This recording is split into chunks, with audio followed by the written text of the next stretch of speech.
Hi ಸ್ನೇಹಿತರೆ, ರಾತ್ರಿ ಅಥವಾ ಹಗಲು ಹಠಾತ್ ಗಡಿಯಾರ ನೋಡಿದಾಗ 11 ಕಾಣಿಸುತ್ತಿದೆಯಾ? ಒಮ್ಮೆ ಅಲ್ಲ ಮತ್ತೆ ಮತ್ತೆ ಇದೇ ಸಂಖ್ಯೆ ಕಾಣಿಸುತ್ತಿದೆಯಾ? ಹಾಗಾದರೆ ಈ ವಿಡಿಯೋವನ್ನು ಕೊನೆವರೆಗೂ ನೋಡಿ. ಯಾಕಂದರೆ ಹಲವರು ಇದನ್ನು ಸಾಮಾನ್ಯ ಸಮಯ ಅಂತ ನೋಡೋದಿಲ್ಲ.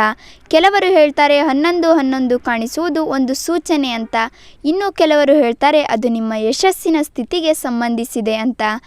ಆದರೆ ನಿಜವಾಗಿ ಏನಾಗುತ್ತಿದೆ ಗೊತ್ತಾ? ಒಬ್ಬ ವ್ಯಕ್ತಿ ಒಂದು ಸಂಖ್ಯೆಯನ್ನು ಹೆಚ್ಚು ಗಮನಿಸಲು ಆರಂಭಿಸಿದಾಗ ಅವನ ಮೆದುಳು ಅದನ್ನೇ ಮತ್ತೆ ಮತ್ತೆ ಹುಡುಕಲು ಶುರು ಮಾಡುತ್ತದೆ.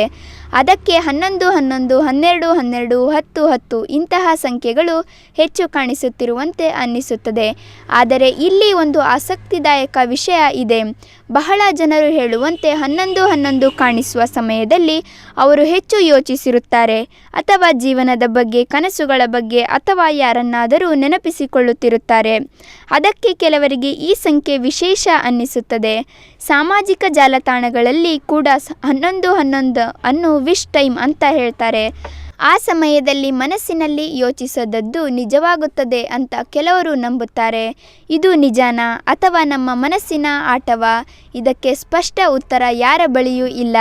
ಆದರೆ ಒಂದು ಸತ್ಯ ಇದೆ, ನಮ್ಮ ಮನಸ್ಸು ಯಾವ ವಿಷಯಕ್ಕೆ ಹೆಚ್ಚು ಮಹತ್ವ ಕೊಡುತ್ತದೆಯೋ ಅದೇ ವಿಷಯ ನಮ್ಮ ಗಮನಕ್ಕೆ ಮತ್ತೆ ಮತ್ತೆ ಬರುತ್ತಿರುತ್ತದೆ. ಹಾಗಾದರೆ ನಿಮಗೆ ಯಾವತ್ತಾದರೂ 11 ಮತ್ತೆ ಮತ್ತೆ ಕಾಣಿಸುತ್ತಿದೆಯಾ?